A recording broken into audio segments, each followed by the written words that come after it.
Voici donc le deuxième message, un peu particulier, il faut que je le retrouve, et il s'intitule « Les fraises et la mort ». Alors accrochez-vous parce que je vais vous dire des vérités que je crois vous avez déjà entendues, mais peut-être pas d'une manière aussi profonde et aussi poétique. Oui, je dis bien poétique. Nous avons un jardin ici, nous n'avons pas semé cette année parce que l'année dernière, par la grâce de Dieu, alors qu'il y a eu une sécheresse terrible, nous avons eu un jardin extraordinaire, c'est vraiment le cas de le dire. Les promeneurs qui passaient s'arrêtaient en disant « Mais comment faites-vous pour avoir un jardin pareil ?» Vous vous rappelez du jardin de l'année dernière? Moi, il n'y a rien qui pousse. Je dis « Nous,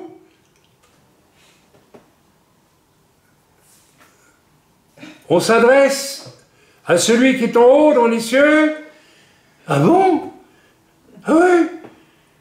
Et j'ai donné des kilos de tomates à des gens qui passaient parce qu'on en avait trop. En leur disant, c'est grâce à Dieu qu'on a des tomates. Et une, mais non, on n'a rien, on a 3 tomates. Vous en avez des grappes entières, comment vous avez fait? Alors on a fait tellement de réserves dans nos congélateurs que cette année on n'a pas fait de potager, c'est inutile. On en a pour peut-être encore, je ne sais pas combien de mois, toute la saison. Merveilleux, n'est-ce pas? Alors nous avions planté des fraisiers, et voilà que les fraisiers ont fait des fraises. Ah, quoi de plus normal. Alors je suis allé l'autre jour, pour me détendre tout petit peu, j'ai dit, tiens, je vais aller manger 3-4 fraises. Et j'ai vu des fraises qui étaient mûres, mais pas encore vraiment complètement mûres. Mais bonnes, j'en ai mangé une, j'en ai mangé 2, et puis à un moment donné, je suis tombé sur une fraise. Quand je l'ai prise, vous voyez, entre mes doigts, ok? Mais alors, mes amis, j'ai vu une gradation dans le goût entre la fraise la moins mûre, mais mûre quand même, la moyennement mûre, et celle qui est archi-mûre, et qui fait qu'elle va mourir. Le parfum que dégageait la fraise, qui était tout près de tomber, de mourir, de pourrir sur la terre, était sublime. Vous avez déjà fait l'expérience avec des fraises? Vous avez déjà fait l'expérience avec des pommes? Vous avez une pomme qui est presque mûre, c'est pas mauvais, mais c'est pas encore ça. Et des cerises, quand elles sont pas vraiment parfaitement mûres. Même quand vous achetez 1 kilo de cerises, vous en avez des toutes noires, et vous allez d'abord vers les noires avant d'aller vers les rouges. Parce que vous savez que la rouge, la noire, est sublime. Qu'est-ce qui nous raconte Raïm? Où est-ce qu'il nous emmène? Attendez. La fraise qui va mourir et qui va pourrir en terre est la fraise qui est au maximum de son parfum. Il y a donc une espèce de message là que vous commencez déjà à comprendre, j'espère. Ainsi en est-il de nos vies, mes amis, et de tout sur la terre. Tout meurt. Par la grâce de Dieu, tout ressuscite. Vous avez remarqué? Un arbre meurt, il en pousse un autre. Un homme meurt, il naît un bébé ailleurs. Et il y a quelque chose de mystérieux. Certains croyants très âgés, j'en ai connu, c'est rare aujourd'hui, et qui vont mourir, dégagent un parfum de paix, de bonté, de joie, absolument inouï. Vous avez déjà rencontré ce genre de personnes? Je vous donnerai un témoignage en fin de message sur la fraise et la mort, vous allez voir. Ainsi en est-il de nos vies. Il faut, dit l'Écriture, que le grain de blé meure en terre pour qu'un grain en donne 100, n'est-ce pas? Il a fallu qu'Étienne, mourant, lapidé, soit une fraise mûre qui tombe en terre et qui fasse naître tant de vie dans le sang d'Étienne. Peut-être des milliers, peut-être des millions, parce que l'apôtre Paul était là. Il a vu. Et il a été touché. Le grain de blé qui tombait en terre pour mourir, c'était Étienne. Et Paul a été touché. Et il est un des grains de blé qui a germé de la mort d'Étienne. Et Paul est celui qui a répandu l'évangile sur tout le bassin méditerranéen et l'Asie de l'époque, la Turquie. Et grâce à Paul, l'évangile s'est répandu. Et les autres aussi, partout. Et tous les autres ont été assassinés à la fin. Et grâce à leur mort, l'évangile s'est répandu aussi. Ils ont tous été des fraises mûres, d'un parfum agréable pour Dieu. Vous comprenez maintenant la mort du vrai martyr? Il est d'un parfum. Elle a du prix à mes yeux, dit l'Éternel, la mort de celui qui m'aime. Elle a du prix à mes yeux, dit l'Éternel. C'est d'un parfum tellement... Et c'est pourquoi, je vais venir dans quelques instants, Dieu lui-même a dit un jour, je viens mourir, et ma mort sera d'un parfum exceptionnel qui se répandra pour l'éternité sur toute la création. Jésus a été le grain de blé. Je ne vais pas le comparer à une fraise, parce qu'on pourrait sourire, il ne faut pas sourire de ça. Ici, mes amis, on aborde obligatoirement le problème de la souffrance et de la mort à soi-même. Le problème de tant de chrétiens, ils ne veulent pas mourir à eux-mêmes. Surtout pas. Ils veulent entrer dans le salut avec du fun sur la terre. Tranquille, paisible, pépère. J'ai une femme, j'ai des enfants, j'ai un bon travail. Alors ça va très bien, moi je suis béni, hein, donc moi je suis un bon chrétien. Non, tu n'es pas un bon chrétien. Tu es un bon profiteur des bénédictions de Dieu. Mais tu n'es pas encore un bon chrétien. La preuve, dès que tu as un peu de fatigue ou de mauvaise humeur, tu deviens dur, n'est-ce pas, ou brutal. Tiens, c'est curieux ça. Ça veut dire que ton christianisme n'est pas celui d'une fraise qui meurt, ou d'un grain de blé qui meurt. Tu es un chrétien amélioré, mais tu n'es pas encore un chrétien mort à lui-même. Mes amis, il y a un gouffre entre les deux. Un gouffre entre les deux. Vous devez savoir où vous en êtes. Si tu préserves ta vie, dit l'Écriture, tu la perdras. Si tu te laisses mourir comme une fraise qui est mûre et qui tombe en sol, comme un grain de sénévé qui meurt, tu ne fais que suivre l'exemple de ton maître qui s'appelle Yeshua Mashiach. Alors tu vivras. Autrement, tu ne vivras pas. Ça vaut le coup de réfléchir. La mort, mes amis, est inscrite dans toute la création, dans toute la nature. Vous le savez. Et tout ce qui meurt revit au centuple. La création est vouée à la mort. Les animaux se mangent entre eux. Le lion mange une antilope. L'autre antilope met un bébé antilope au monde. Les arbres meurent dans l'incendie. Ils reposent même, parfois même dans la terre incendiée tout de suite.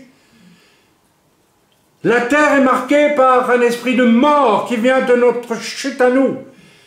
Mais Dieu l'a maintenue dans un esprit de résurrection. Et Yeshua a donné le signal d'une résurrection qui nous connecte avec ce qui existait avant la chute, à savoir un monde où le temps était infini et où le péché et la mort n'existaient pas. C'est avec ça que Yeshua vient nous réconcilier. Mais il faut mourir à soi-même pour y accéder.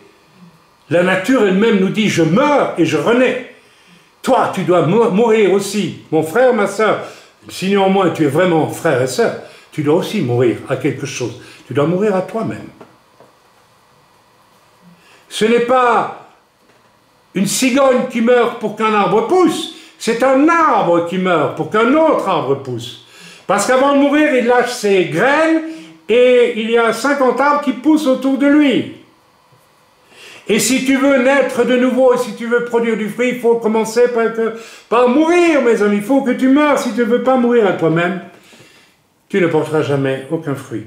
Il y a là, mes amis, dans cette extraordinaire chose, la mémoire d'un temps d'Éden où la mort n'était pas et où tout vivait dans une lumière et un temps éternel.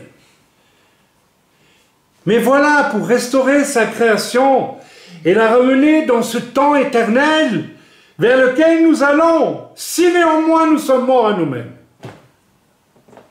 Dieu a choisi lui-même de devenir grain de blé qui meurt pour que des millions restent des millions et des millions et des millions d'hommes et de femmes ressuscitent.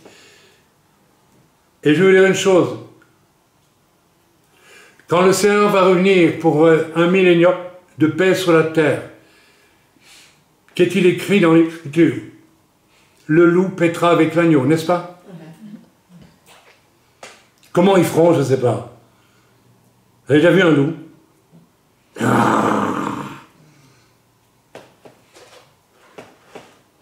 Je vais te tuer, je vais te dévorer, je prendrai ta cuisse, et puis j'irai vers l'autre brebis, je prendrai l'autre cuisse, et je te laisserai crever dans le pré. C'est ça le loup. Et le lion. Le lion paîtra avec l'agneau. La création va être bouleversée. Nous allons vivre les prémices d'un retour vers un temps éternel, déjà au retour du Seigneur. Mais allons-nous y rentrer? Parce qu'avant de rentrer là, mes amis, n'y rentreront que ceux qui sont morts à eux-mêmes, pas les autres. Un tiers de l'humanité va périr. 2 tiers des Juifs en Israël vont périr. C'est écrit, c'est écrit. Je ne suis pas un complotiste, je ne suis pas fou, je lis la parole de Dieu. Maintenant, je vais revenir aux fleurs. Vous savez, j'ai vérifié que les fleurs parfumées, c'est les roses. Moi, j'aime beaucoup la rose. C'est ma fleur. Et le lys, pour la beauté. Mais vous savez, avez-vous remarqué, ou bien un iris, à quel moment un iris est le plus beau? C'est quand il va mourir. Le lendemain, il est fané. À quel moment une rose est la plus parfumée?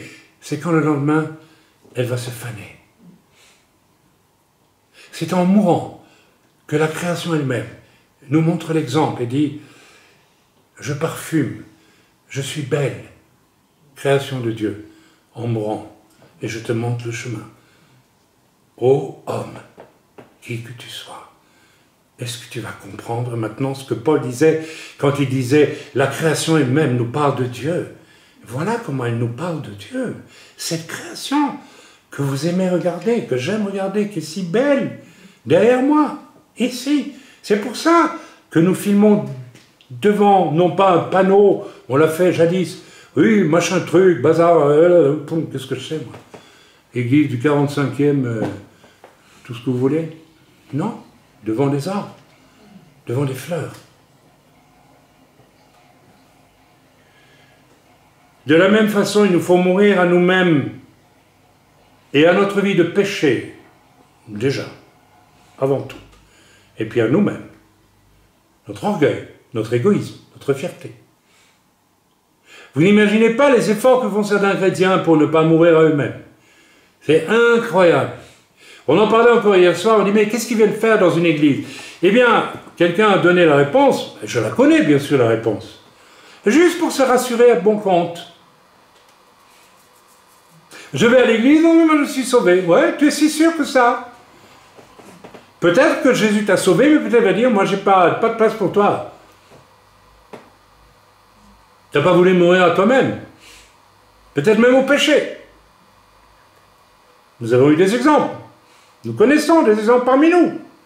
C'est tout. C'est très simple. J'ai reçu un courrier il y a quelque temps d'une personne qui pêche jusque-là et qui joue au bon chrétien. Et qui emploie un style en écrivant très... Moi, je suis quelqu'un de bien. Jusque-là, mes amis. Jusque-là, dans les apparences. Alors que la vérité dit tout le contraire. Je vais terminer avec un petit témoignage très court, mais il est très beau. Il y a des années, je cherchais du matériel pour le refuge ici. Nous n'avions rien. Contrairement à ce que certains disent, c'est progressivement que nous avons agrandi, transformé, mis du chauffage, de l'électricité, enfin tout ce qu'il fallait, pour que vous puissiez venir avoir des réunions d'été, ou Pessah ici, et puis, ou des réunions pour les Français, une fois par mois. Il y a une époque, pour le moment on ne le fait plus, parce que je suis épuisé, je suis fatigué, mais il y a des projets, soyez rassurés. Et alors à l'époque, j'étais invité en Suisse à prêcher, et donc on m'a parlé d'une association qui s'appelle HIOB. C'est en allemand, mais j'ai oublié ce que ça veut dire. Enfin bref, c'est Heilige, quelque chose, un truc comme ça. HIOB, Jesus, je ne sais plus. Et cette association collectait, et collecte peut-être toujours d'ailleurs, du matériel de premier ordre déclassé en Suisse. Du matériel d'hôpital encore parfaitement utilisable, mais qui n'est plus aux normes suisses. Ouf, on donne à HIOB, et HIOB transporte ça par bateau en Afrique, dans les hôpitaux, etc. La même chose pour les véhicules, la même chose pour des tables, pour des chaises, tout ce que vous voulez. Et moi, j'avais trouvé chez HIOB, je m'en souviens, des brancards de l'armée suisse, et je me disais, si on a trop de monde, au moins on n'a pas de lit, on pourra les faire dormir sur des brancards. Et j'avais ramené des vieux brancards déclassés de l'armée suisse sur refuge.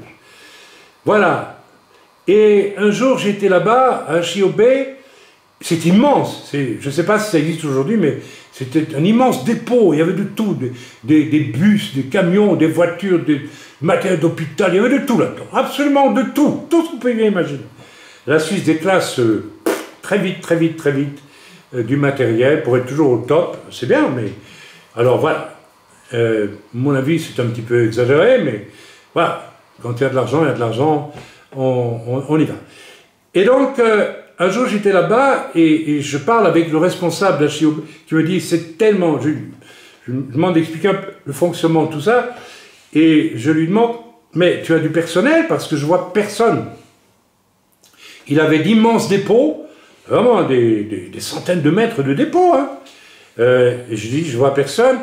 Et puis, j'ai vu juste une petite vieille femme de pas loin de 90 ans, 90 ans, très âgée, qui courait à petits pas tout le long des quais, d'un quai à l'autre, et qui ramenait un petit truc, et puis encore un petit truc. Et j'ai demandé au frère qui était responsable d'HIOB, mais tu n'as pas des jeunes? Il m'a dit, oh, c'est si difficile pour trouver l'un ou l'autre jeune. Parce que, évidemment, pour eux, c'est pas rigolo de trimballer du matériel d'un endroit à l'autre. Traduction, ils n'ont guère envie de mourir à eux-mêmes. Il faut d'abord aller rigoler avec les jeunes, les pique-niques, les sorties, etc. Oui, mais c'est l'église qui organise. Je suis toujours demandé pourquoi toutes les églises de la région n'envoyaient pas chaque église au moins 2 volontaires par semaine, ce qui aurait fait... je sais pas, 50 personnes dans ce grand, c'est immense, machin. Voilà donc des chrétiens qui ne sont pas prêts à mourir à eux-mêmes. Il y a des chrétiens, il faut leur dire, vous savez qu'il y a là des requérants d'asile à 2 kilomètres de chez vous, 3. Vous n'avez jamais pensé, vous pourriez aller leur dire, bonjour, comment ça va? Je viens vous parler de Jésus. Et généralement, quand on parle de Jésus à ces gens-là, ils écoutent. C'est curieux. Les gens qui sont au bordel. C'est quand même un monde qu'il faille dire à des jeunes chrétiens, il y a un centre d'hébergement et qu'ils n'y aient pas pensé d'eux-mêmes. Vous savez pourquoi ils n'y pensent pas d'eux-mêmes? Parce qu'ils ne sont pas morts à eux-mêmes, c'est tout. Ils viennent à l'église pour leur confort à eux. Point. C'est tout. Ils ont inventé le conforama de l'église. Et alors, avec le temps, en piochant beaucoup, certains diront en les culpabilisant, les pauvres chauds. Eh bien, ils s'y mettent quand même, un petit peu. Et d'autres, un peu plus généreux, s'y mettent vraiment. Que Dieu soit béni, que Dieu soit loué. C'est en tout cas un appel que Dieu lance à tout le monde dans l'œuvre en ce moment, et j'en suis réjoui.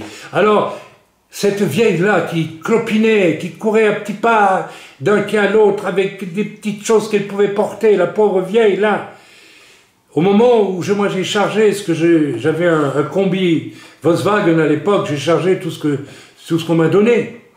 Et puis, le frère, j'allais partir, il me dit, oh mais attends, tu ne veux pas profiter, parce que la nuit va tomber. Effectivement, c'était moi, je ne sais plus quel mois, mais c'était peut-être même en hiver.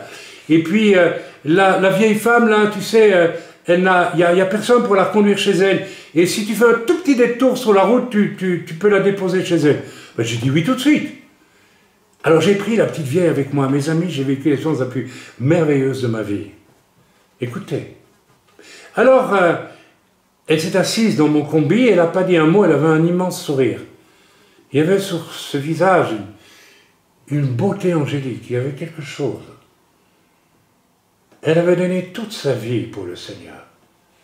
En Suisse, elle avait cherché toute sa vie à servir Dieu, d'une manière ou d'une autre. Elle était vieille. Et je roulais, et dans les phares allumés des voitures qui nous croisaient, je discernais son visage, et je voyais son sourire. Alors, on a commencé à parler. Alors, j'ai commencé à lui parler de mon ministère, parce que je pensais qu'elle allait me parler, peut-être me dire, ben, je vais prier pour vous, je ne sais pas, vous voyez. Et elle souriait. Et elle ne disait pas un mot. Et à un moment donné, je me suis dit, ben, je vais me taire aussi, parce que je crois que tout ce que je lui raconte ne l'intéresse pas vraiment. Pourtant, c'était bien. Dieu avait un autre message. Et dans le silence et le sourire de cette vieille femme, j'ai senti un parfum qui est sorti de son corps et qui est venu vers moi, qui a envahi toute la cabine. Un parfum. Elle sentait comme une rose qui va mourir. Vous comprenez le message que j'ai compris ce jour-là? Le Saint-Esprit m'a dit, quand tu seras mort autant qu'elle, autant de fois qu'elle, tu pourras parler. Et le jour où tu seras mort autant qu'elle, tu ne diras plus rien non plus. Tu te tairas avec un sourire.